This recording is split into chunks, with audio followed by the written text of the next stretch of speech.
going on, man? Welcome Hey, back. welcome back. Happy Father's Day. Happy Father's N- Day to you. I know prior to prior to Happy coming Mother's on Day. here, Happy Mother's Day. Prior to coming on here, uh, you had mentioned you didn't even realize it was Father's Day. You just woke No, up and started going about your day, and then your sister had texted you, right? no. She Yeah, sent me it a message. kind She's like, "Happy Father's Day." I'm like, what? What day is yeah, it?" yeah. And even my wife was like, "Hey, Happy Father's Day." I'm like, "Lady, it's Father's Day for me every day. All right, Right. I got nothing else I need in life. Don't I told the kids, don't worry about getting me anything. I got Yeah. everything I need right now." That's one thing I really. It's hard for me to still to this day, even in my 40s, to get Mhm. around wrap my head around getting presents or getting gifts or getting Yeah. shown like gestures of affection. Kind of, it's weird. I think it's the military that's kind of screwed with my head, like over 2 decades. And Right. it's hard for me to get a gift, even when I was getting out and doing the retirement thing. And everybody's like, "You should have a retirement ceremony. You should make it big, chief." I'm like, "I'm not making anything big. I'm gonna have a little lunch. If you want to come, that's it. That's all that's gonna happen. I don't want any awards. I don't want any streamers, banners, none of that. Just let me get out of uniform and go about my merry business." So I was thinking like that myself, and then my wife kind of talked me out of that. She's like, "Hey, you need to have a ceremony, have the people you love there, have your Marines there, have, just a good turnout." And it turned out pretty well. I had a good amount of people there. But before I retired, I was on duty at one point, and there was this gentleman. It was a Navy commander who showed up to me. And usually, you pull down the colors with your team that comes over. From mhm. usually it's like PMO, the military police, who pull it down for us. And there was a gentleman on there who approached me, Navy commander. He was in his dress whites, and he came next to me. He's like, "Hey, do you mind if I uh, or retire the colors with you this evening? I'm retiring tomorrow, and this is the only thing I want to do. I didn't want a ceremony or anything." I'm like, "Hey, let's do it. Let's do it together. Let's make this. Let's go out with a bang. Let's do it." So I let him take my place, and he saluted and everything, and retired the colors, and that's all he wanted to do. And I respected the hell out of that. Wow. That was awesome, awesome to see. That's all he wanted to do. It's the little things that make people happy sometimes. And It is, yeah, man. I guess It's meaningful. retrospectively thinking about it, yeah, maybe I should have did like some kind of retirement ceremony. I had too much stuff going on. I was just too busy. I was still working. I was in the mix of things and trying to do my retirement at the same time. And as we know, and the people we talk to daily, Hmm. it's a shuffle at the last year. And some people, like we've heard from Yeah, people that wait till the last 2 weeks. So that's right. That's right. I've seen people like that. But yeah. what's the beauty of all this, John, is we can do a live stream retirement for you if you want to get that going. um, I'll think about it. I'll We think can about take it. it back. All right, no worries, no worries. Think Hey, about it. so Uh, real quick, I want to talk some education stuff, man, because I've been looking yeah. at a lot of education stuff myself, looking to Mhm. change up some stuff on the master's program. And I know you're doing like the VR&E. So if you got information on that, man, I'm all ears. Well, let's ask what you're actually looking to accomplish with your education stuff right now. You Yeah, said masters. Is there anything else, like any other that's right. certificates or anything? So the master's program, right? So I am currently, I've done my PMP certification, or at least the 35 hours of required class work in order to get ready to obtain the PMP certification. So I don't have that Mhm. cert yet. Um, I do also, I have started a master's program sometime in the last maybe year or so. It was for project management. It's management with an emphasis on project management. And as we've gone forward in this podcast, as we've gone forward with this whole YouTube channel, and as I've been talking to more and more veterans, my focus has shifted a little bit to project management, to more of a psychology type thing. Uh, it's more psychology based because it has opened up a new world for me with trying to assist veterans in their transition and their mental health. And so I kind of want to pursue that now. So I'm looking to make like a hard switch to psychology and ultimately get into like a doctorate's program. I mean, that's way down the line, right? I still have to do the masters and all that, but it has made me switch my focus completely. Just talking to veterans, talking to folks out there who are looking to retire, and they just don't know what to do, and all this anxiety and maybe even depression just overcomes them. And I feel like I have the tools and the want to assist them in what they're going through because I've been there before myself. Interesting.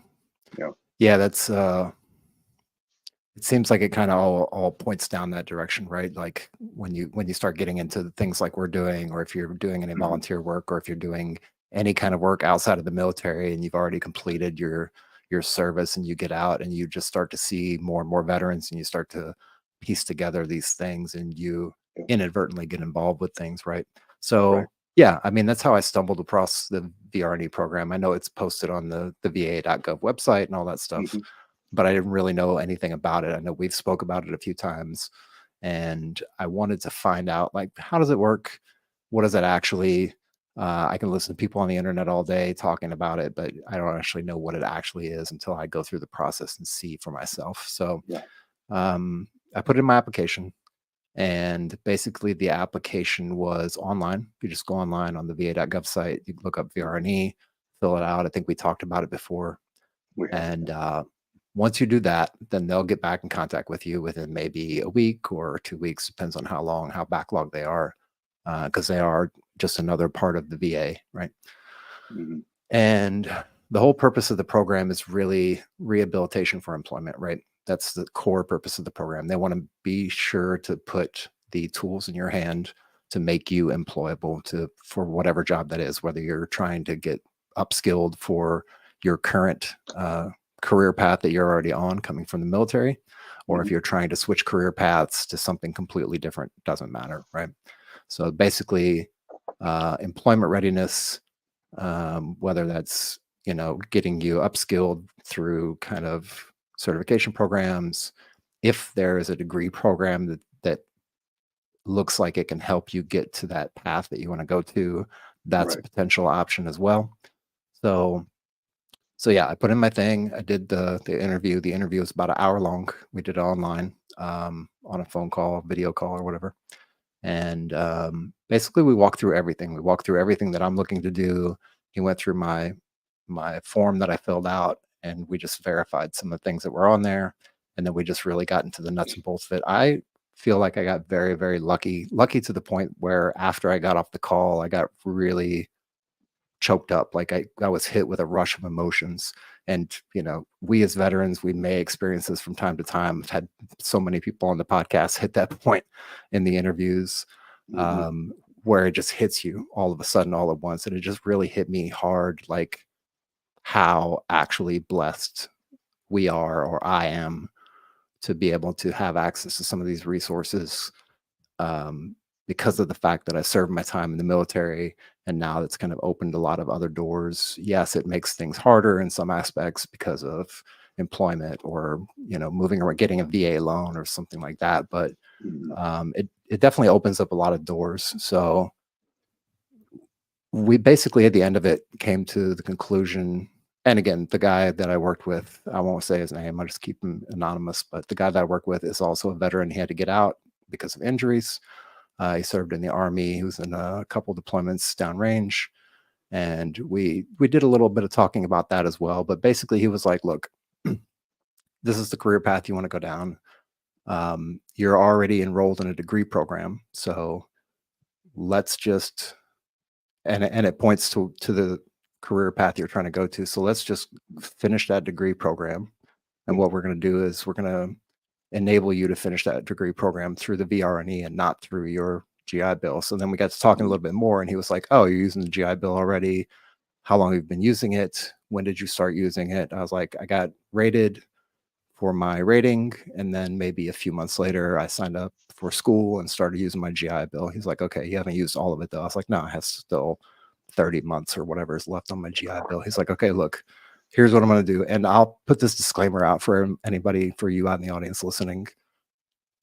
Your situation is going to be different depending on who you speak to at the VA for the VRNE program, what kind of coffee they had that day, if the dog made a mess in the house before they left the house that day. It just depends on who you're speaking with, like Right. any other Right. situation. And they do have rules and guidelines that go by, but he basically explained to me like, oh well, see, here's the problem. Here's a lot of thing that a lot of veterans don't understand. He's like, if you feel like you want to go back to school or you want to try to upskill or do some things to get to a new career path, and usually it's why you go back to school, right? You want to get a degree so that Right. you can be eligible Right. for positions and blah blah blah.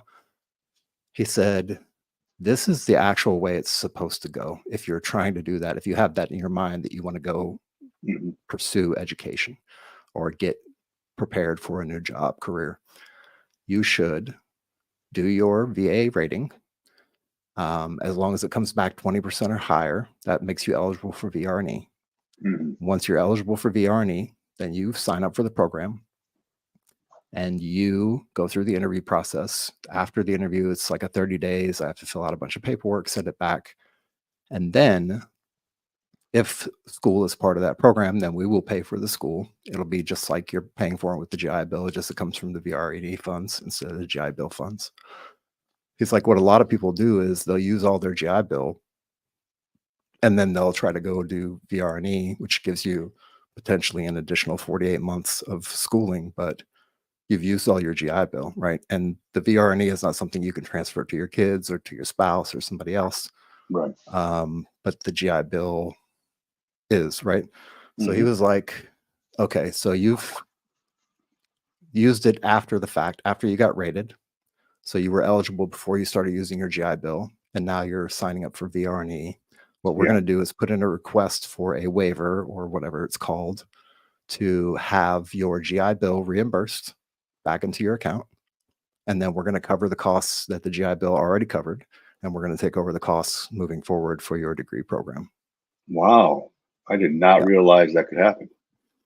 I didn't know any of that. So he That's basically excellent. the main thing is like if you're planning on going back to school or doing something towards a career path and it involves some kind of schooling potentially, Yeah.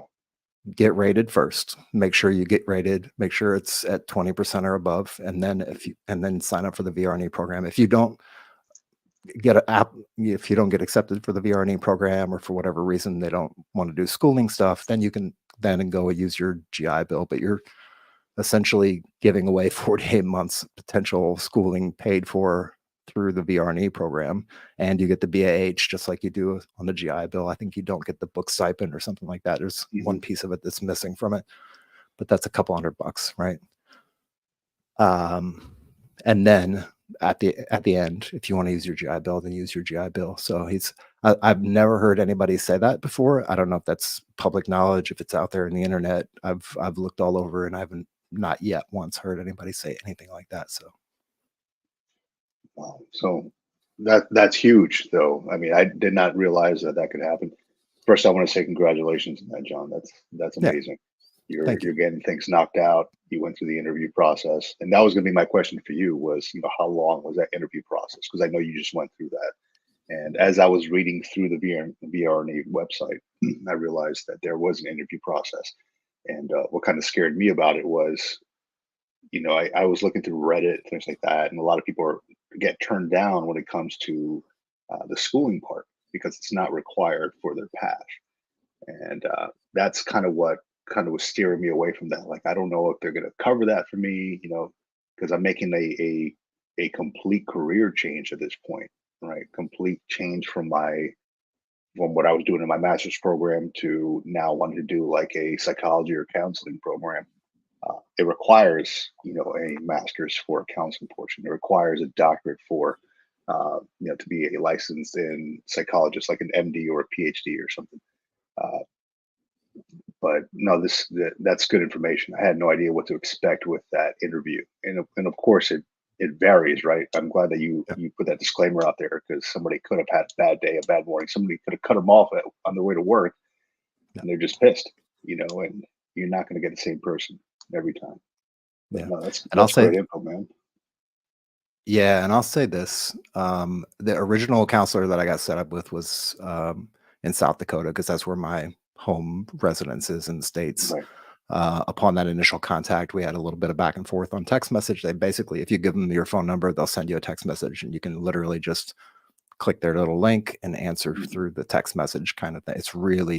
It's actually one of the nicest government site slash applications that I've ever used ever in my whole entire career.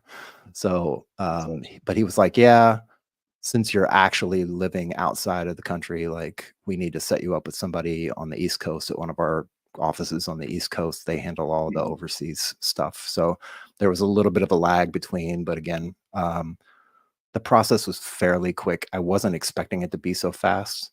And now I'm in that stage where I have a 30-day window to get 4 or 5 documents put together. One of them's like I have to write up a paragraph or two about what I'm doing. I have to do some market research for jobs and the potential market for the job that I'm looking for, and a few different things like that. So I have to gather all that up. We're going to have another meeting here in 3 or 4 weeks, and see where it goes from there. But yeah, the process, he said that's what he said too. Like up front in the beginning, there's going to be a lot of back and forth. There's going to be a lot of email, a lot of discussion back and forth. Going to have a couple meetings. He's like, I'm going to be with you every single step of the way. I'm not just your counselor now for the thing. Like I'm your counselor for the duration of your time doing the VR&E thing. So you're going to be stuck with me the whole entire time. So I was like, all right, cool, no Well, that's a problem. good thing. Yeah, but it's definitely That's not excellent. fast, but they're trying. He's really, I'll say this, there's a lot of stuff on the internet. There's actually one YouTube channel, and I actually reached out to the lady because one person in the Reddit group um, mentioned her channel to me, and I can't think of her name right now, so I Mhm. apologize. Maybe I'll put it in the show notes, but I actually reached out to see if she wants to come on the show. But there's a lot of people out there, just like anything else with VA stuff, with benefits, with any of this stuff. Yeah, There's scripted ways to go in and say the right things, and then there's just go in and be yourself. And I think the best results you're going to get, or the most honest results you're going to get, is if you just mhm, go in and say what you want to say and tell them what you want to tell them based on what you put in there for your explanation and reasoning. It may or right. may not be valid for whatever they want to do with you, but at least you know for sure, instead of going in there and giving them some kind of scripted canned answer or something like that, Yeah, right? I'm sure Same they've heard it with, all before. yeah, Yeah. same with your disability claims. Like don't Mhm. go in there scripting things and like have a notepad with all the stuff you're going to say. Like just go be yourself and tell them your story and be honest with them. And I think that really, for me anyway, and it doesn't always give you the results you want, but it gives you the honest results of what you should expect. Um, yeah, I'll just say that. Man, that is great info, man, and I think this is a very underutilized, service. I don't know too many Yeah. people. I know you and one other person who are using the VRNE. Everybody just shifts and goes forward with the GI Bill. There's such big talk about the post 9/11, probably because of the BAH aspect if you go in person, uh, but a lot of people that I know of do not take advantage of that VRNE. And after talking to you about it, that's what kind of opened it up. Huh? Let me do some more research on this VRNE. Um, Instead of touching my GI Bill, maybe I can use my GI Bill for something else. Yep. And the beauty of it too is, I live in California, and a lot of other states do this. If you there's I think Chapter 35, they allow you to here, at least here in California, there's a thing called CalVet, and they allow you to go to school, or your dependents to go to school for free to any state school. So I think other states have that. I think Florida may have it, Texas may have it, but that is an excellent perk as well. So not only do they have the Cal Vet perk, they also have the GI Bill that I also can transfer over to them. It's good information all around, man. I appreciate you Excellent. sharing that. Yeah, no worries.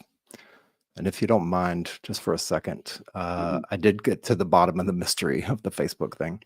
Oh Um, yeah, do tell, do tell. yeah, so I guess on June 10th they put out a notification or some information or somewhere. I didn't see it. Hmm. The only reason I saw it was through StreamYard. They put a banner at the top, but basically they put out a new policy where whatever page you have has to be open for a certain amount of time. It can't be a brand new page. Hmm. Um, and that page has to have 100 followers, which we only have 75 on the military retirement podcast public facing page. So a couple things, like if you're watching this or while it's streaming or even after the fact, and you go into the comments first and foremost and just let us know where you're watching from. If you're on LinkedIn, if you're on YouTube, on Twitter, if you want to put in where you're actually from, like your state, that'd be awesome too. But if you get a chance, and I'll throw a banner up here real quick, but if you get a chance and you have the time, if you can go give that page a follow, and that'll bring us up to 100, and then we can push it back out to Facebook, because I know Facebook is a big community for us. Like that's where Gen X lives essentially, and probably a lot of the boomers as well. But yeah, that's what we're looking for. So we're like 25 followers away. So if you've got time, if you don't, it's fine either way. YouTube is my primary thing. So if you can watch it on YouTube, I'm happy. Yeah. And for the folks listening on to the podcast instead of watching, just go on Facebook, Military Retirement Podcast, and just give us a like. It'll help us out immensely in trying to get this live stream thing going on Facebook. Yep. Awesome. All right, man. Do we want to bring on our guest today? Yeah. I'll let you do the intro here. Let me do a little preface. Yeah. Janet is definitely somebody I've worked with in the past. We actually sat down. It's had to have been over a year now, a year ago maybe, or something like that. We sat down, scheduled, did an interview. We spent like 2 hours online chatting back and forth and talking about military retirement stuff and transition stuff. And then at the end of the day, I spent another 4 or 5 or 6 weeks trying to fix the video, because there was part of the video that was messed up. The video and the audio didn't line up, and it was really seemingly impossible because one was moving at one speed and the other one was moving another. Not to get technical about it, but so at the end of the day, that interview never got published. It's still sitting in the archives. I look at it from time to time and I'm like, I wonder if I can cut some clips out of this and just make some shorter versions of the video. But yeah, the video lag for whatever reason was an issue. So happily enough, we still talk. And Janet let me know she'd like to come back on, and she's doing some interesting volunteer work for those out in the audience, for you out in the audience who are out of the military and you're bored with life and you don't know what to do with your time and you're going stir crazy. Like, you can literally get up and volunteer and do something for a good cause and help some people out. And you may or may not get paid for it, but you will definitely fill that void of emptiness of needing to do something. Because I think a lot of the repetitive answers that I keep hearing over and over is like, I'm bored. Yeah, what do I do with my life now? Get on board. Find something new. Find something interesting. So yeah, let me bring Janet on the stage. There she is. Hi. Good morning. Hey, Janet. Good afternoon. And happy Father's Day. Thank you very much. Thank you. Feels great. Well, thanks. Oh, go ahead. No, I was just going to say, Janet, if you could just give us a quick intro on who you are and your past military experience and all that, just for the audience to listen to. Sure. Yeah. Well, I don't have the more traditional military career. I did my 6 years active duty back in the day during the Gulf in Germany, and got out after I had my first child and had no intention of coming back. 12 and a half years, worked for healthcare companies primarily, and got a call 2006 to say, hey, you want to find a reserve unit? And I'm thinking, how can I do that? Because as an officer, I never resigned my commission, but because of everything that was going on, I found a unit right here at Fort McPherson before they shut down. And I've been on orders probably from 2009 to when I retired 2 years ago. And I was an ordnance officer initially, of course, went to the quartermaster, but then I ultimately ended up in a medical field, which ironically was my first choice back in the day when I went through ROTC. So I worked primarily in operations in medical division. We basically had the well, if you're not familiar with 3rd Medical Command, but we got really busy during COVID, where we sent troops into the Javits Center and all that. We were basically the tip of the spear for once, but great career. Like you guys, I didn't have a retirement ceremony. Just blessed to be able to have the opportunity to meet so many different people, while I was in there. I always loved the mentoring aspect of it, and the operations, just kind of figuring out what to do. And John probably knows, people would come into my office. I had my aromatherapy in the back, and people can literally just sit down and just talk and chat. And that aspect I love. I got a call from actually Master Sergeant Chambers last night, and he told me that he made Sergeant Major and he wanted to let me know first, and really thanked me, but I could have never made my rank without him. So it was a family, and it's great to mentor and always give back. And just know, even once you retire, you still have those connections. You still can make a difference. For me, I did work for about 7 months right after I retired. I mean, literally immediately. I really enjoyed the company. However, I knew probably the first time in, they were hiring so many people, that was going to be kind of a short term for me, voluntarily. So I was able to really just sit down with everyone individually on the team, mentor them, find out what it is they wanted. I had some folks who pursued other careers or went back to school, all of that.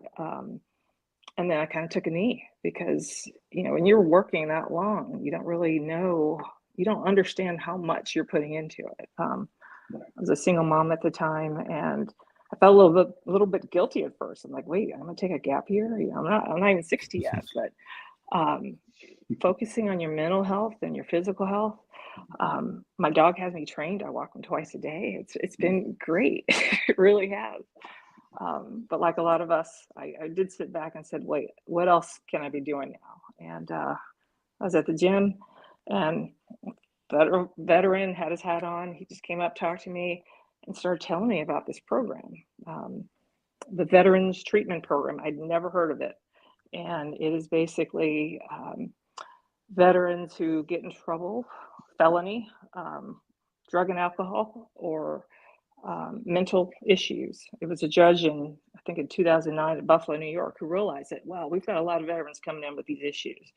And so in Buffalo, New York, they did the first rehabilitation program. The program is from the Bureau of Justice, and the veterans basically waive their rights to traditional court system, and they are in with one judge, and there's a team of court personnel. I am a mentor, but the mentees is the person who we end up call. But basically, they have an opportunity to rehabilitate themselves. They have a social worker, they have a caseworker, and again, I was invited to just go watch, and it was really amazing. There were, let me see, 4 different, and if I go all over the place, you can stop me anytime. But it's a minimum of an 18-month program. I'm specifically with Cobb County. And again, the Bureau of Justice, they're kind of the program oversight, but there's over 600 something programs in multiple states. Ironically, when I went after my second court appearance, I ended up with a mentee that quickly. I can't explain how. So basically, they go, okay, so they'll go to the judge. Phase 1, let's say that's the beginning, and they have to do some type of urinalysis probably every other day. But they really have to commit to that program, because the goal is to get them clean, to get them thinking mentally. If they have any challenges, whether it be employee, you've got a whole team of people to help.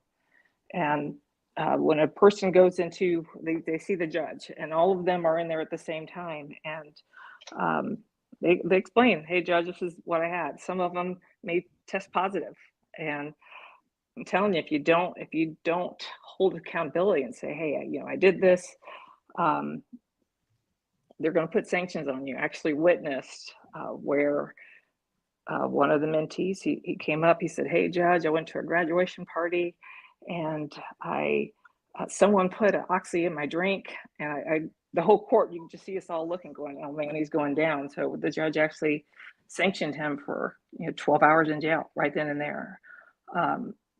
That didn't seem like a negative, but let's say 2 weeks later, he was clean. And it was kind of a wake-up call.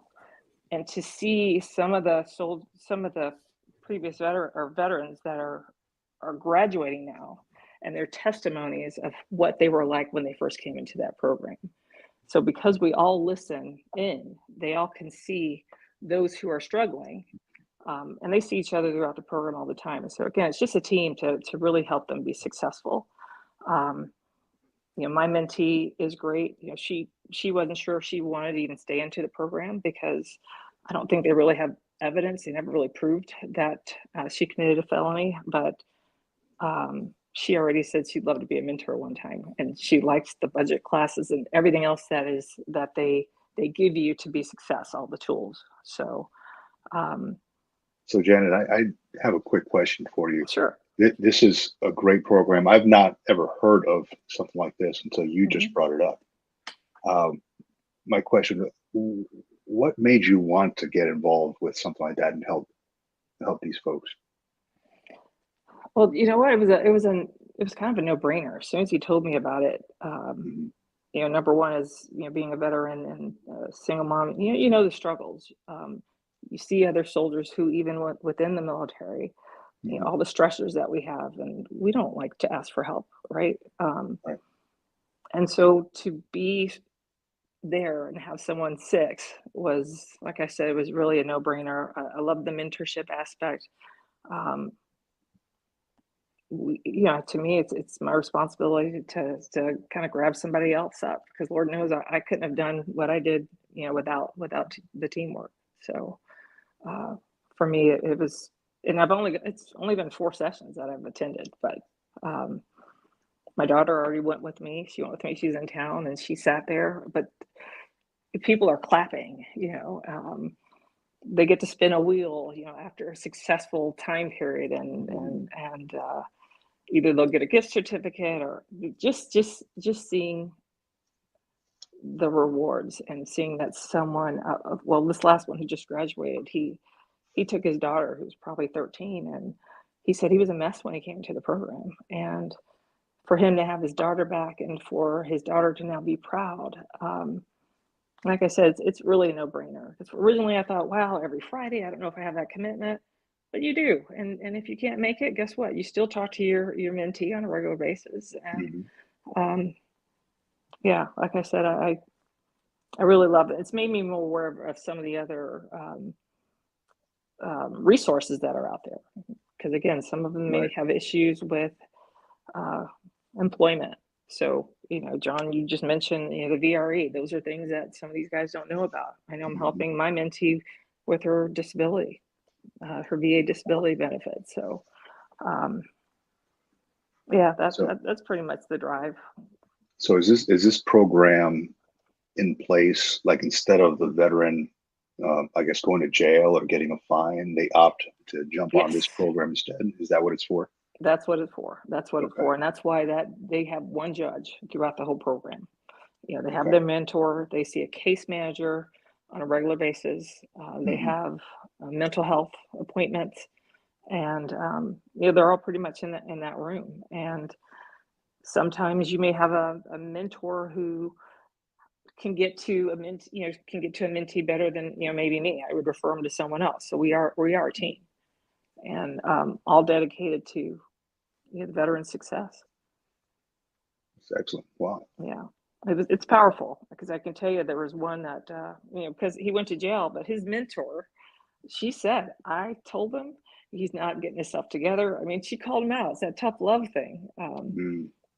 And again, 2 weeks later, he's on the right track. He was so much more humble Friday, when he went in front of the judge, and that's what it's all about. Yeah, I guess I see it through like 2 lenses here, because coming up in the military, I did a lot of military justice.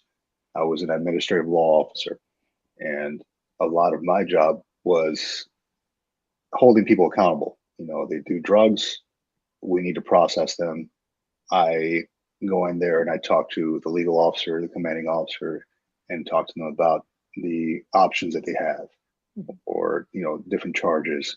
And now that I'm out, it's a different lens. Now I want to help these folks because now I'm seeing that the product, the what we want to do here, I'll preface it with this. What we want to do here is put out a good civilian product from the military, right? Mhm. We want to make sure that people are set up successfully to navigate the civilian world. And what I'm seeing from my time in the military was we're letting people go. We were letting people go too soon, too early, without giving them the help that they needed, I think. And Mhm. now I'm seeing it from a different lens. Before it was like, hey, let's push these jokers out because they're doing all these things Mhm. against the UCMJ, article this, article that. Now it's like, okay, well, these same folks that we kicked out, they actually need some assistance, Mhm. and it was hard for me after the fact when I started talking to veterans and things, to kind of accept that. Like I was part of that group that was advocating for pushing these folks out instead of helping them seek more treatment that they needed. Mhm. And so this might be something that I'd like to get involved in. And I love that you brought this up because now it opens up a whole new world for me to try to assist. This is Yeah. excellent, Jenna. Thank you. Oh, yeah, absolutely, absolutely. Because again, so you nailed it. I think in the military, it's all about the standard, right? Mhm. So often it's not about the individual. Even if someone isn't good at their job, okay, they're still an individual. We just, we just got to Yeah, make sure that they're no longer in that job, but we got to set people up for success. And if it means yeah, that they have to leave, we don't need to do it with such a heavy hand. They're still an individual. They're still someone who served. They're still someone who can be successful, but we've got to make sure they leave with the right tools mhm, and Yeah, resources. and also I'll just throw this in as the flip side of the coin, like from the military perspective as well. There's people that actually want to get out that we kind of keep in administratively for extended amounts of time. Like Mhm. I've seen it. I'm sure the both of you have seen it as well, where you've got an E4 or whatever who's like, hey, I've got family problems. Hey, I've got things going on at home. Hey, I'm especially for reservists, right? I can't pay Mhm. my bills. I'm trying to hold Mhm. this job, and the military is kind of messing up my job situation. And we administratively hold people there too as well. Like we push a lot of people out, but there's people that want to get out that we Mhm. just kind of hold on to and just keep them on the reins for an extended amount of time, and that puts an additional extended hardship on those people. I'm curious to know, like, I know that there's got to be a huge um, monetary upside for the local government and for the taxpayers in the local Mhm. government area there as well, because you're not occupying space in a cell or occupying space in confinement or whatever, which costs a lot of tax dollars. Mhm. Do you happen to know, I know you're just getting onto the program recently, but do you happen to know like what the cost benefit to, just let's say, Cobb County, for example, looks like? No, I don't know the cost benefit, but I can tell you that, from a success rate overall, I'd say 90% who go through that program, at least during their treatment, that they're not jailed again, versus the 26 to 40 something percent that do. So from that standpoint, and I know the judge and everyone who talks as far as the staff, it is the most rewarding thing. I know the district or the assistant DA, he said, it's really tough in a regular court on a regular basis for him to mhm, go there and see the success and actually see those who served our country given a second chance. That in itself, if nothing else, the mental health of those caseworkers, it's huge. But that's something I'll definitely look at and see that military impact. I'm sure it is because, like you said, these are, yeah, I'd say there were probably just six just that morning, who probably aren't in jail because they're going through that program. So that alone, um, is a huge cost benefit. Right. yeah. You're giving them a second chance as well. Hmm. That's huge. I mean, I'd love to.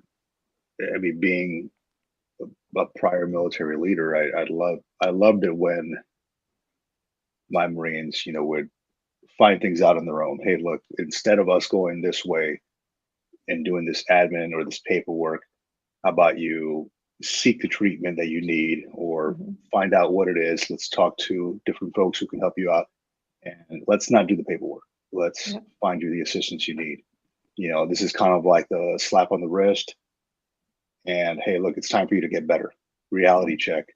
You're not going to go to jail, but we need you to get better. And we got this whole team behind you to assist you in getting better. So it's kind of on them to kind of keep it together as well.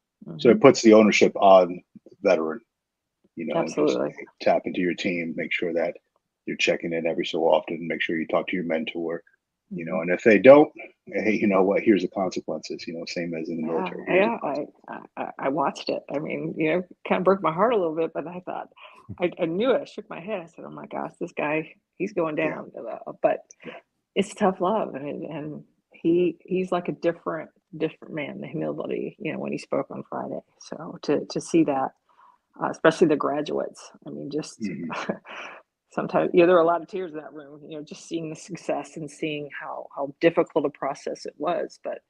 Um, when you're dealing with mental health and you're dealing with substance abuse, you just don't even see life straight anymore. You Yeah. really don't. So to be able to see after so many years, one of our newest mentor, he's someone who suffered from substance abuse before. So Mhm. not only can you be productive, but again, you can reach down and help those who went through the same thing that you went through.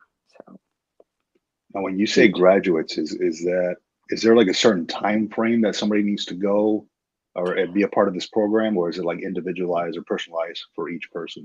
Oh, I don't know nationally, but I can tell you Cobb County's program is minimum 18 months.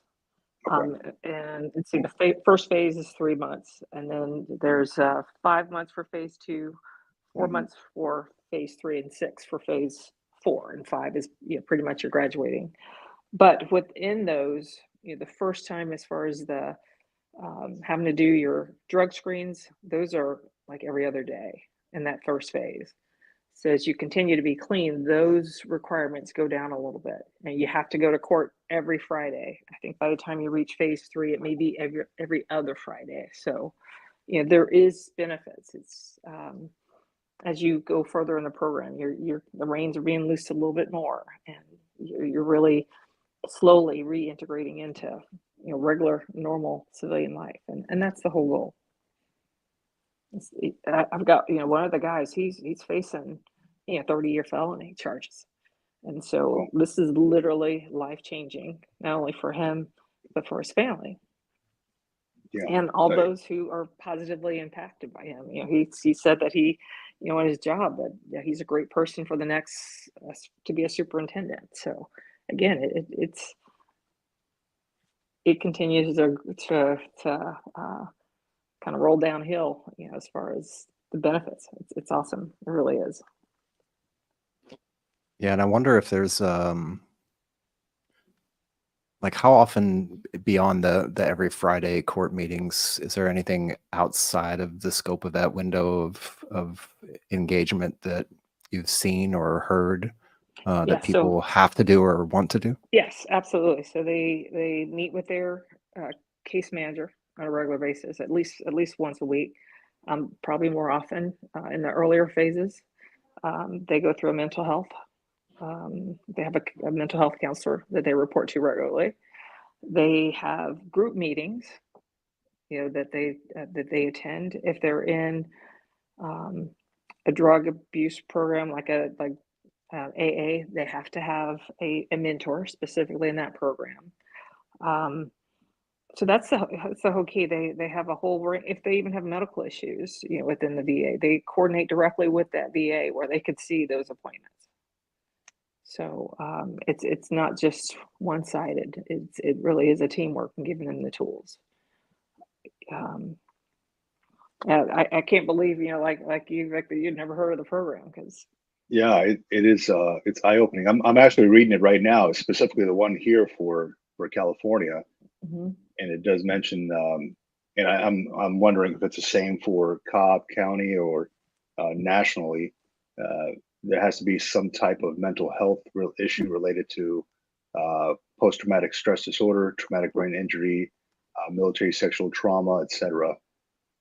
Is that the same for Cobb? I'm wondering if it's the same nationwide.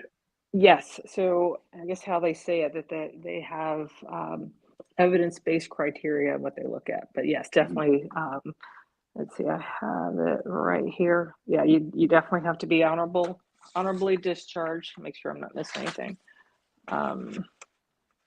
Yeah. Well, even to be a mentor, you're supposed to have no felony convictions and pass their criminal background check, and attend 2 court sessions prior to receiving the veteran mentee. But going back to what you asked, alcohol, drug abuse, or mental health, those 2 key things. It's got to be a felony charge. And of course, they have to waive all their rights to a regular court system. So this judge can do what he wants, and he can totally waive all charges if you complete the program successfully.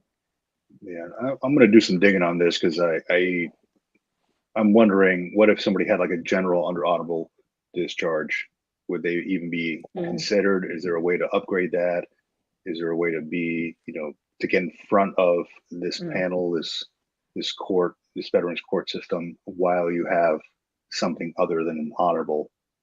Because I have seen, in my experience, I have seen a lot of the like drug related issues come across my desk, and then a lot of these folks either get a general under honorable discharge, or an other than honorable, some type of other than honorable. Instead of going to court, they go through an administrative process, right, in the military, and a lot of these folks don't leave the service with an honorable discharge. So I'm wondering if there's a way to maybe get those folks seen, because we do ultimately, like I mentioned, want to put out a good product into the civilian world.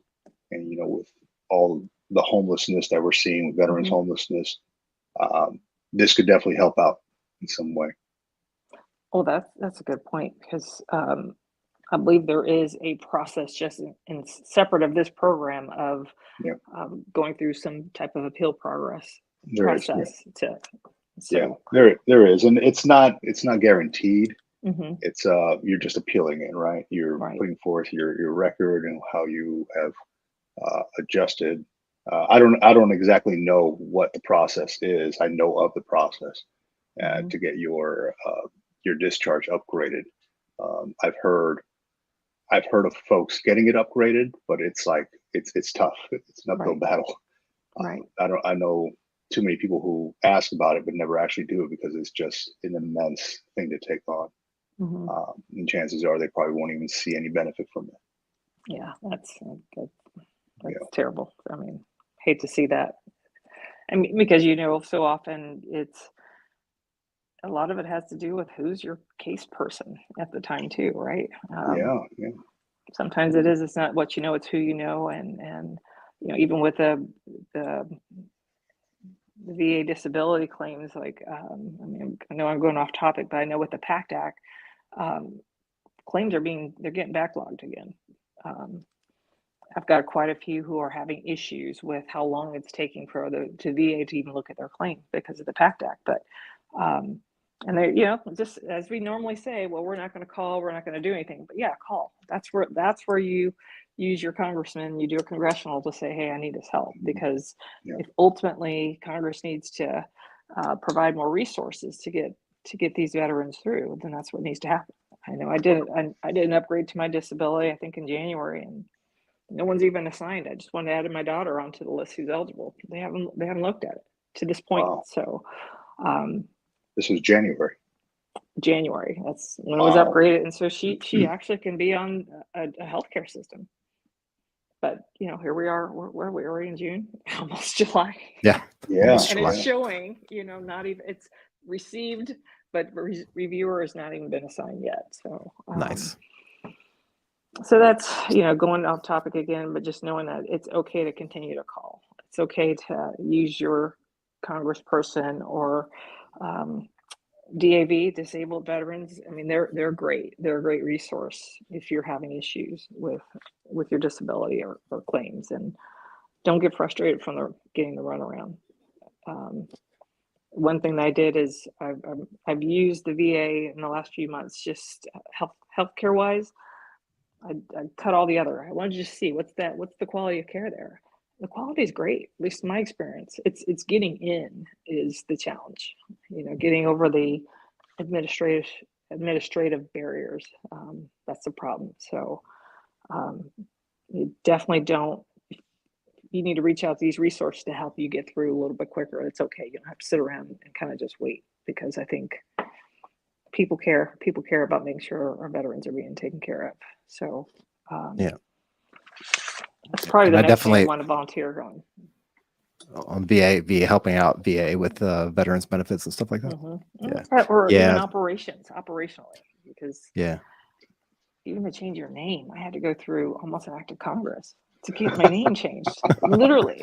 I Literally. had to do the same. I did the same thing. Like when I was being processed out, when I was retiring, right? I went on my va.gov site, and it had my name, but it had my middle name like 4 times, and then and I brought it up to the VA rep that was in the office, and she's like, "Yeah, you probably want to get that changed if you want everything to be in order." And I went to 2 different VA offices. Like, nobody knew what the heck to do. Mm-hmm. And it wasn't until I went to Deers and got a new ID card with new certificates and all that stuff that it cleared it all up. It was like nobody knew. I just like thought of it. I was like, hey, what if I just get a new ID card, whatever? And that happened to fix the issue, And that I was just amazed that like nobody knew what to do. I even offered like, hey, look, I know you guys are backlogged. Maybe I can just type in my information on your computer. And they're like, no, sir, we can't do that. We can't allow you on the computer. I was like, oh, well, I mean, I'll do it, But no, I had to send a letter, because my name was different in the VA healthcare system, but then it was different in the VA. But my military was all right, all my orders, all of that. But I still had to physically go in and then mail them something, and then wait another 3 to 4 months.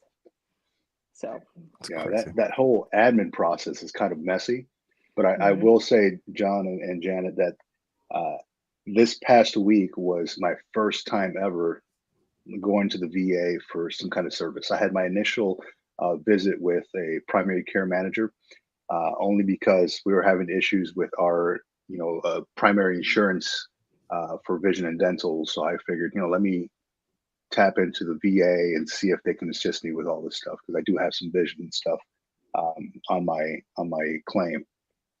So I have to say that it was one of the best experiences I've had with any kind of medical. Right. The only problem with any of this was they're so backlogged on appointments that they're scheduling my appointment in September. For something that it was literally like on Tuesday that I went there to make an appointment. Hey, I just saw the doctor. I need to go get orthotics for my feet, and she's like, oh yeah, we have an appointment. How's September? I'm like, September? All right. Yeah. 2024? Yeah, right. Yeah, exactly. Like, are we talking this year, right? But yeah, I mean, that's the issue with it. Aside from that, like, everybody was very personable. The facilities were clean. There was a gentleman that presented, he's at the front desk. He asked me where I need to go, kind of direct me to the right place. Nothing but great things to say about that whole experience, except for trying to schedule something in September, which I kind of need it now, right? Right, absolutely. Yeah. I definitely want to go down this rabbit hole really quick, since we're going to go off topic either way. Let's do it. that you mentioned the VA claim stuff, and as everybody knows, we had Clay here on the show on the live a few weeks ago, and he recently put out 2 videos, and they're really, really good, and it's basically explaining about getting your ratings done in one day at these VA clinics. I think the only caveat to that is it has to say mobile clinic in the description. So if you go on the VA website, if you go to his videos, check it out. They're like 8 and 5 minutes a piece, real quick, and then just go to the links and follow it up, and you can find out where these things are. They have them all across the country in all the different states. Some states are better than others, But on the mobile days, what they'll do is they'll bring out the actual VA rater. They'll bring out the person who does the CMP exams for multiple various different things, and then they'll also bring out the mobile medical van to do your kind of like checkup and all that stuff. Like they process everything and get it all done basically in one day. If you come with the evidence, you've come with, of course, the normal stuff that you need for your VA claim, but you can go to these clinics and, it may be a matter of driving like an hour or two away from where you're at to get to one of these clinics, depending on where you live. But it's worth for it. an hour or two of my time to get an increase to like 50% or 90% or 100%, that's totally worth it for me. I'd spend an hour doing it. So John, does Clay explain exactly how to set up your evidence in order to best be able to provide it to these folks when you show up? Because what I'm thinking is if your stuff is all in shambles and you come over there, drive an hour or two, and you present them this whole packet and it's all out of whack, they're not going to want to see you. You just wasted some time of your life. Does he explain that? Yeah, I mean, he always does, right? But let's just assume for the sake of argument that if you are going to one of these clinics, you're probably already out. You've probably been a veteran for a while. You've probably been out of service for a while. You may or may not have done BDD. You may not have had a claim put in before. You may have no claims. The same things apply. Like you need to have evidence-based claim, meaning that it's recent that you've been to a doctor and been seen for this specific thing. You need to, of course, fill out the paperwork that you need, and then have your medical records there as well to give to them so that they can scan everything, look everything over, and then give you the CMP diagnosis and all that stuff right there on the spot. But yeah, it's the same with any other claim, right? If you put it in through the VA and wait the however many months for them to get back, this is just a lot faster, streamlined process. And he mentions in the video, like, this is not just like the first thing that you see on the va.gov website. This is hidden, buried down in the links. You have to go find some of this stuff. As is like a lot of the stuff that with the VA, you got even this like veterans court, Yep. And I'll share a little quick experience that I had in order to make it as easy as possible for these CMP folks. I took my entire medical records. I had them both on a thumb drive, and I had everything itemized on the thumb drive based on everything that I was claiming. A lower back issue. Here's all the medical documentation that pertains to that. So I had separate folders for every issue that I was claiming. And I made sure I made it as easy as possible for these VA raters or these folks that you're going to go see for the CMP exams. Because a lot of times, from what I'm reading, is they're flipping through your stuff and they're like, they're getting off at 4 o'clock anyway, 3:30, whatever. So whatever. They're flipping through all your stuff. If it takes longer than that, I don't know if they're going to take the time out to actually look at that stuff. So I made sure all my paperwork that I brought to them was tabbed out and labeled. And then I made sure I had the same thing on my thumb drive, because I showed up with my thumb drive. They put it in their computer. They kind of looked at it and all that. And I'm like, hey, I also have the paperwork copy if you want to see it. So I kind of dummy proofed it a little bit just to make it easier on them. And it seemed like they appreciated it, right? And it turned out well for me. I think, that's a good lesson learned for anybody. Just take a few hours of your time, make sure it's as easy as possible for these folks, and the rewards can be, great. Yeah, basically setting yourself up for success. That's really the bottom line of all this, right? It's like you want to make it as easy as possible for the person that you're asking for help from or you're requesting their services. You want to make it as easy as possible for them to give you what you need, right? Absolutely. So same if you go to a car dealership and you need to get your tires fixed, it's like same. If you go to the doctor, if you go to the vet for your animals, if you go to the grocery store, same thing. Just make it as easy be as possible. polite. Make it as easy as possible. Come prepared. Don't just come, get your stuff ready the day before and then come and show up and not have copies of what you need or not have everything kind of scribbled out or have the wrong records for the wrong CMP exam, right? Bringing dental records to a neck specialist for a CMP exam is not going to help you out either, right? Right. So I did have a quick question for Janet. So I'm on your LinkedIn page, right? Mhm. I'm checking out all your stuff, and I see that you're a mentor and a life coach.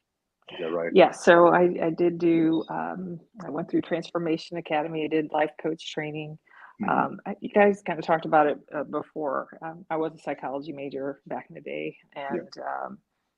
and what are all the things that you end up doing for free? And it was always the coaching. So, Hmm. um, yeah, I'm certified, and again, I talk to people. I had a site for a minute. I don't know if I really want to do this as a business right now. Yeah. I still talk to a lot of my soldiers.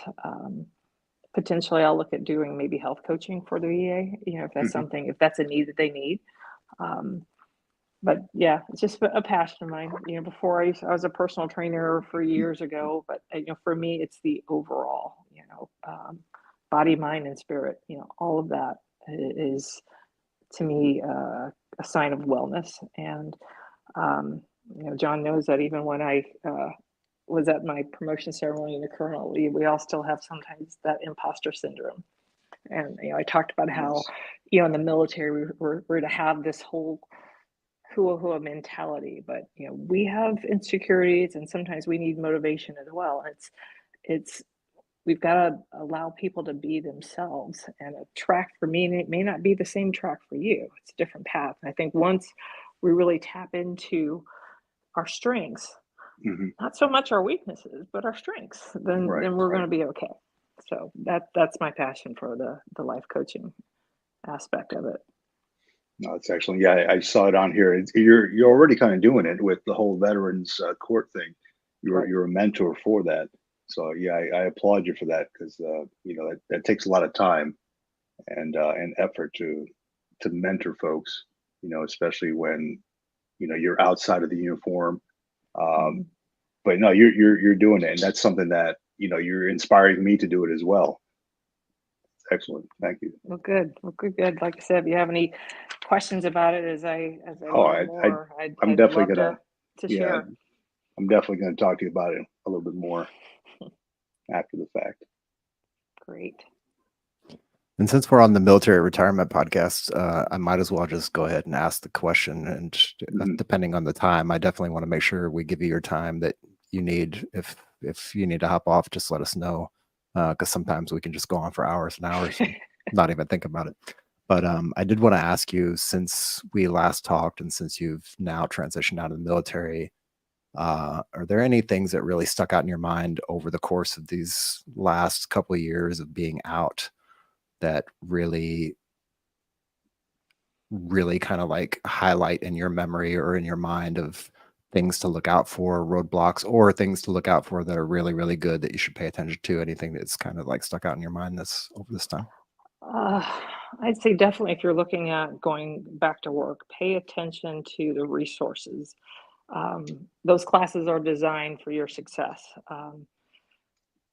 Anything about the resume building, the LinkedIn, having that LinkedIn page. I never had a LinkedIn page, but all those are key to getting yourself out there and looking at your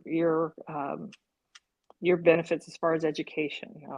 I just finished my master's literally 2 years before I retired. I say I did that on purpose because now if I want to go into healthcare administration, it's all fresh. So that was part of the plan. But um, taking a moment to know that things are going to be different. Because when I went into that civilian job, I it's probably the only company that I really interviewed with, and I definitely added value. I Hmm. enjoyed the people, again, the mentorship.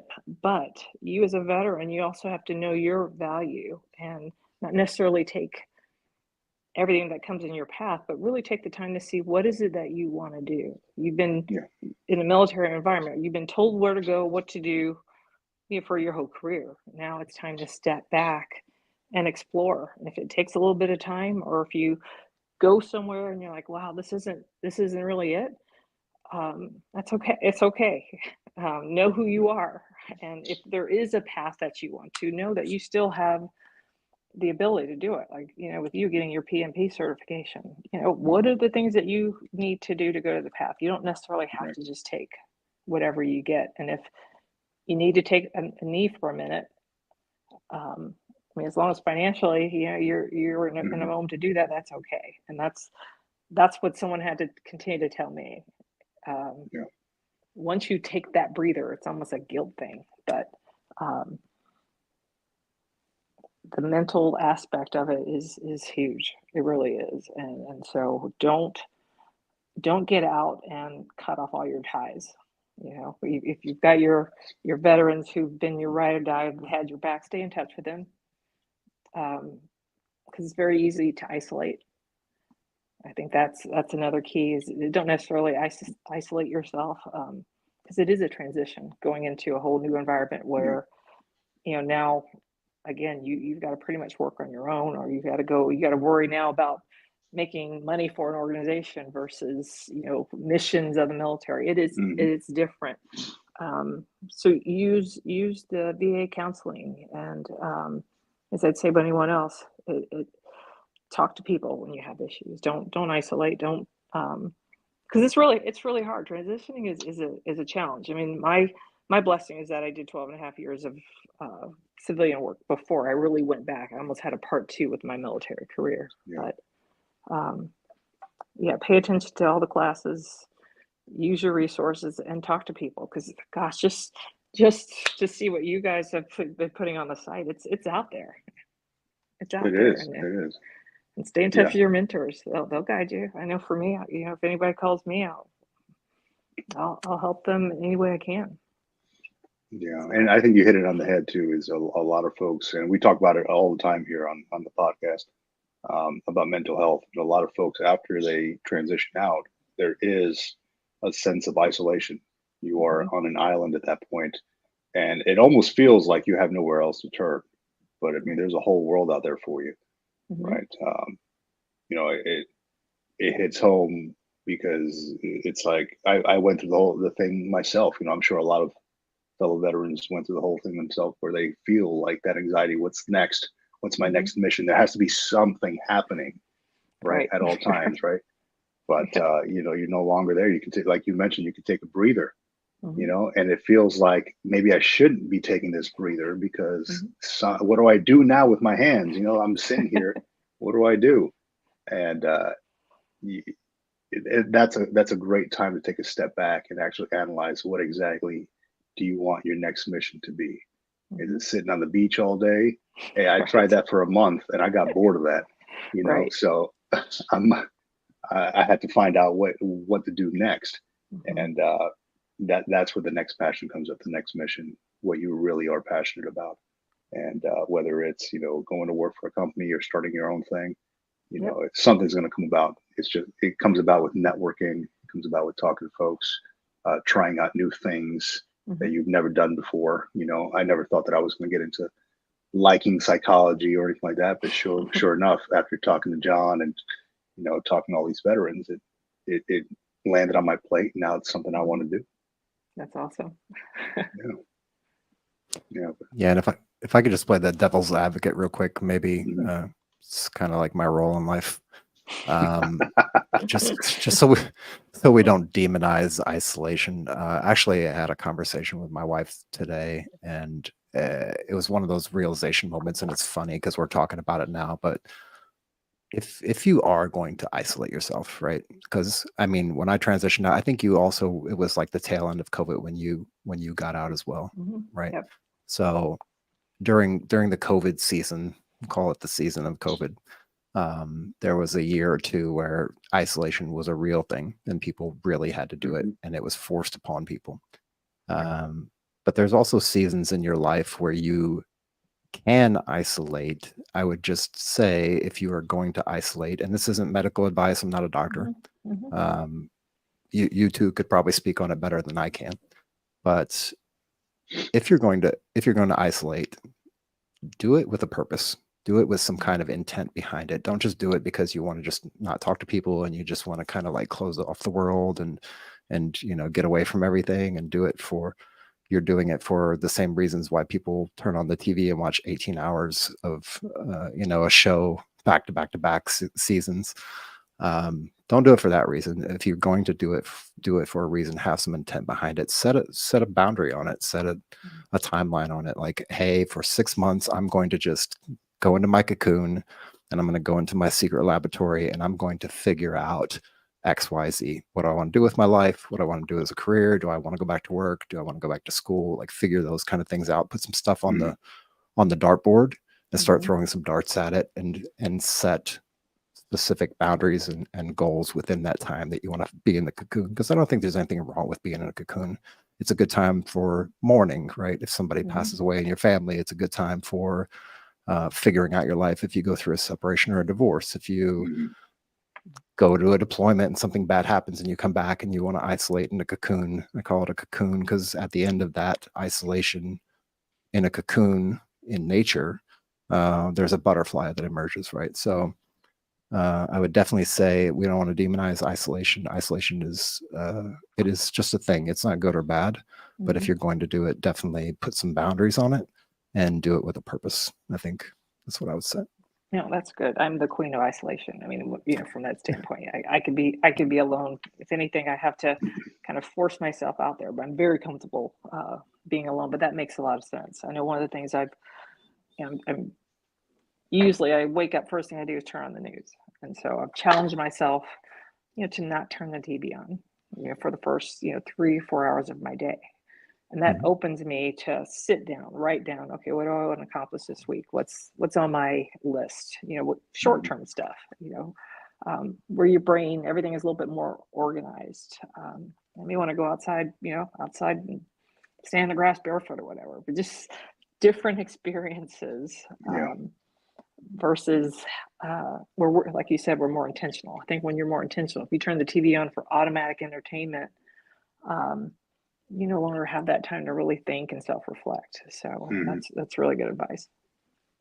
Yeah, I agree. I'm very much an introvert, right? I call myself an extroverted introvert, right? I can turn it on and off if I need to, right? And it's very tiring when I do turn it on because I need some time to kind of decompress a little bit if I'm out at some kind of gathering, a party or something like that. But I like that you mentioned intentionality, right? I purposely set out times throughout my day to be alone, like in my office here, and read and write, away from noise. So I used to be able to do it like at a Starbucks, go and work or something like that. And I no longer love that. I don't like that. I like to be alone. I like to maybe have some lo-fi music in the background and just do my own thing. But with intentionality, right? I don't just do it and start shivering in the corner because that's what I do. I do it because I want to get something done and I don't need distractions around me. So I do like that isolation at times. Yeah, I'm glad you brought that up, John. Yeah. And I'm very much the same. I like to call it an ambivert. That's my word for it. I don't even know if that's a word in the dictionary, but ambivert. Ambivert. That sounds good. Introverted extrovert. There you go. What I do with that is I definitely for sure let my spouse know. I let my kids know. I let my sister and brother and my mom know. Like, I can do the social thing. We can go out. We can hang out. We can go to a party. We can go to a dinner. It could be 3, 4, 5 hours. I can be myself and be comfortable in social setting. But when I come back, and my wife already knows, as soon as we get back to the house, she's like, babe, go sit on the terrace, relax for a couple hours. I know you need it. You did, we had an amazing dinner and it was great and had a really good time, but I know you need your time to kind of recharge your batteries. So if you let people around you know that, and they may or may not understand it, right? But at the end of the day, you've told them, you've let them know up front, like, this is how I operate. This is how my brain works. This is how my chemical imbalances work. So that they're not surprised by it when you go sit off and, in the corner for 3 hours by yourself, just writing in a notebook. Right. So definitely that. Yeah. Cause I fall into the same category. Yeah, absolutely. Man. Well, I'll say, Jen, it has been awesome having you on.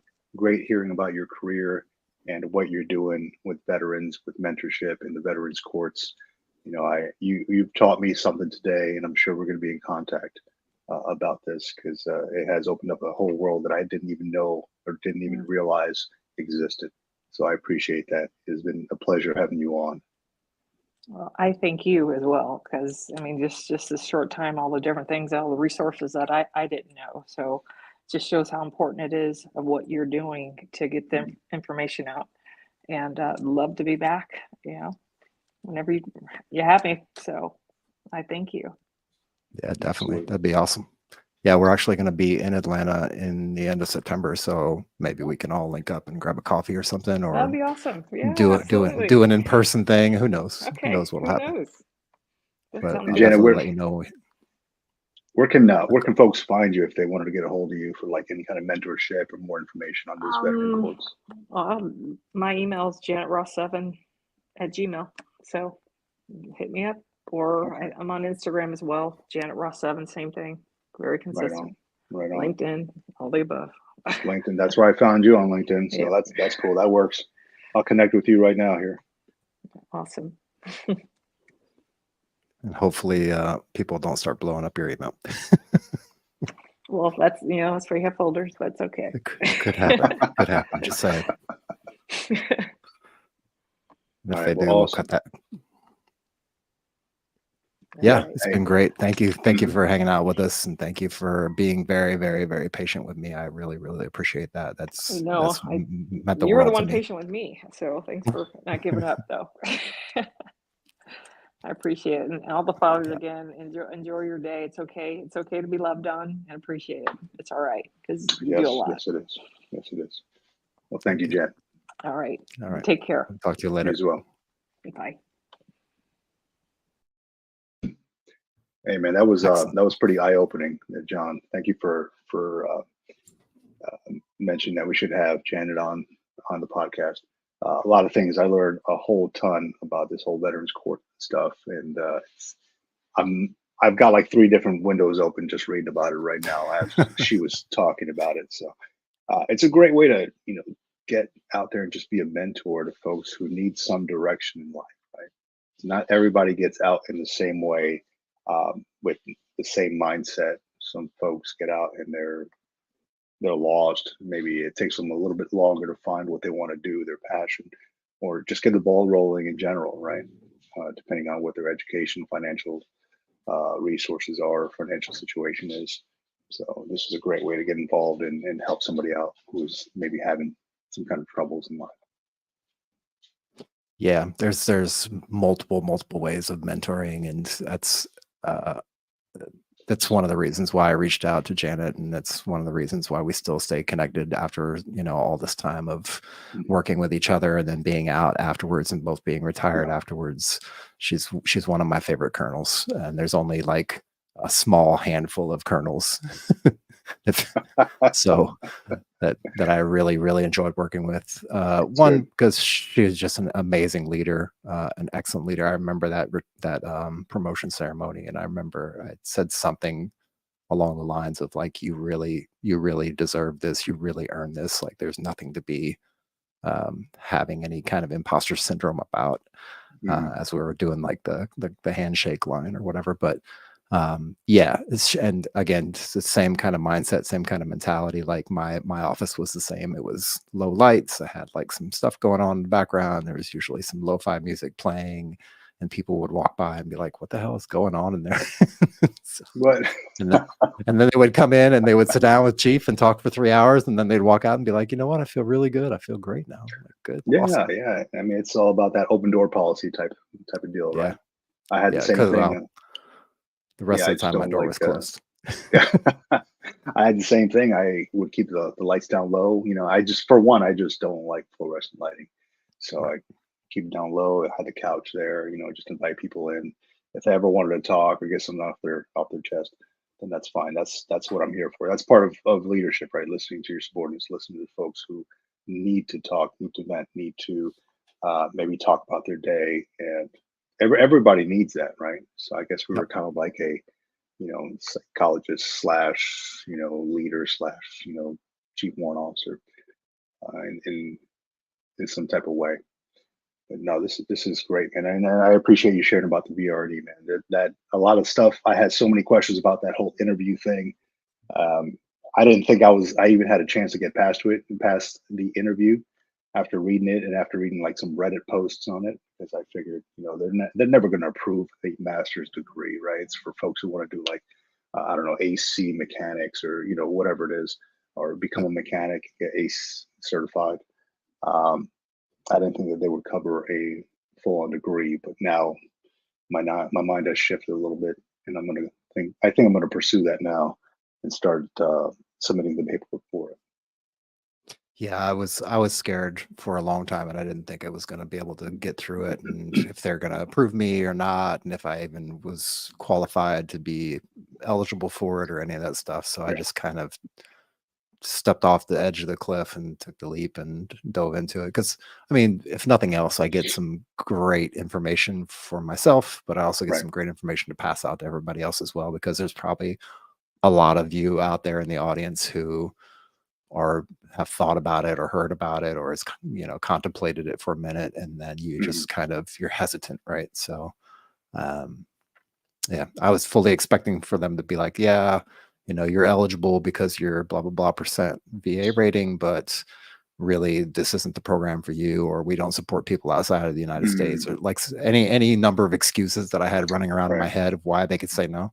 So yeah, I definitely think it's one of the first things you should do after you get your rating if you're planning on going back to school or planning on doing any kind of educational stuff or job placement kind of stuff is sign up for that program just to see what they say and Yeah, then go yeah, from there.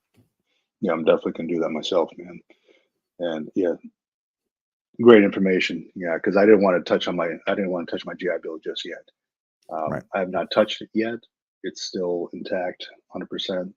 But I wanted to see what other avenues we had out there for education before I even start diving into that, because I may want to use it for a second master's or a doctorate if possible. So if it happens, right? I don't know. It's an immense task, but I figure if Shaq can get his doctorates, then so can I.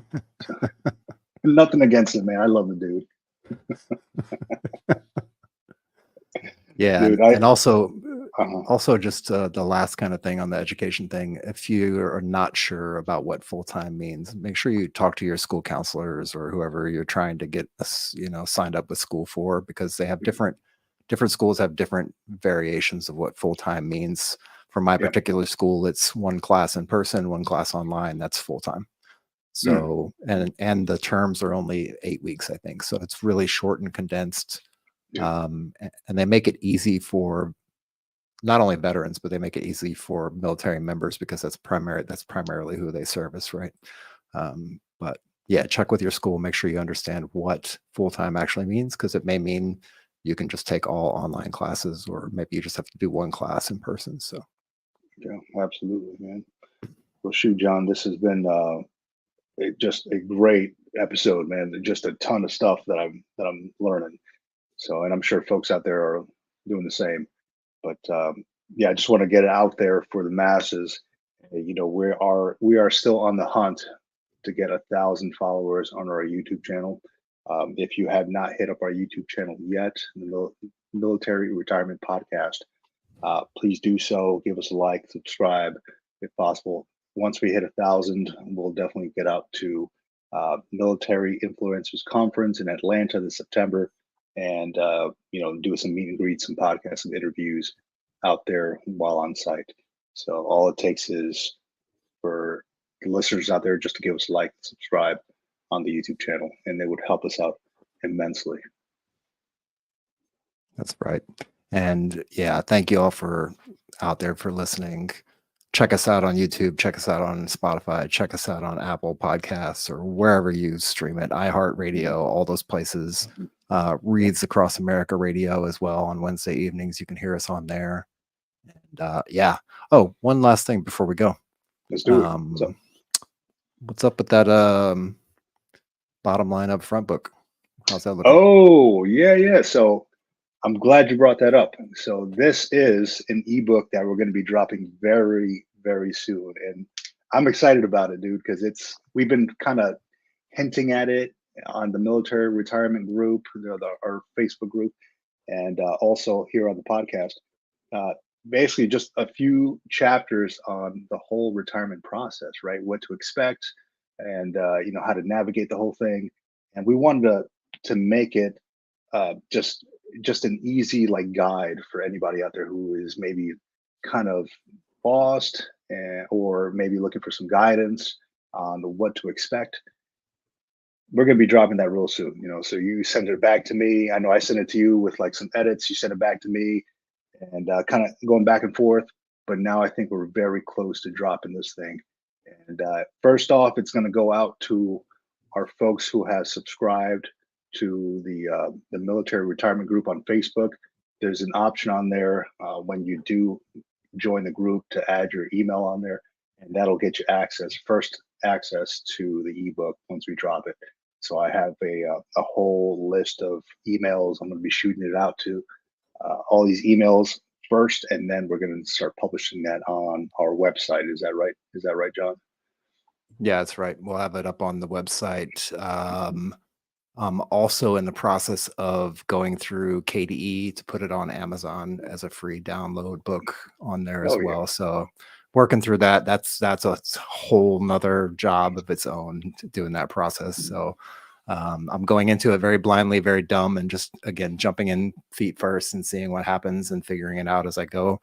I feel like that's the best way to learn to do things. So converting that, getting that pushed out to Amazon eventually. I'm trying to target within the next 30 days to get that live on Amazon. So hopefully we'll have it pushed out through the email list before that, and then available, of course, to the folks who are in the Facebook group. And then after that, we'll push it out publicly to everybody else. So you can either jump on and get the FOMO and do the things now, or you can just wait it out and be patient. So that's your choice. Yeah, but the more reason to join the Facebook group, the military retirement group, and join or subscribe to the YouTube channel, because we'll be dropping some information on that once we release it. And if you want it, just join the group and get your hands on it first. That's right. Awesome. And also be sure to let us know what you think of it and any feedback you have for it. If we're missing anything in there, if there's something you don't like, something you do like, that way we can go back and revise it and improve it over time and make updates to it. So absolutely. Yeah, it's definitely a living document. It's a work in progress. So we just want to make sure that we provide as much information from what we've learned, from what we've experienced, to the masses out there in order to make your transition as successful as possible. That's right. Yeah. Well, John, man, it has been great. Another successful week in the books, the Military Retirement Podcast. I'm gonna go ahead and spend some time with the family now, with here on this Father's Day, and probably have another cup of coffee. Father's Day barbecue. Yeah, I don't know. I don't want to say, but my barbecue just kind of shit the bed, man. So I had a smoker and it's just not smoking now. And I'm like, man, I had this brisket in the fridge and now it's not heating up. So plans need to change now. Yeah, that's right. Yeah. Or build the smoker. Build the smoker day instead of barbecue day. Yeah. I have seen some interesting things online. People building smokers out of like filing cabinets. No, I'm not doing that. Yeah. Nonetheless, I'm going to make it as best of Father's Day as I can. Great, man. Well, thank you for again being here with me side by side, helping me out, being my partner in crime in this journey, and hopefully I'm making it worth your while and make it worth everybody's while out in the audience as well. Yeah, absolutely, man. Cool, man. Been a pleasure. All right. Until next week, we'll talk to you all later. Out here.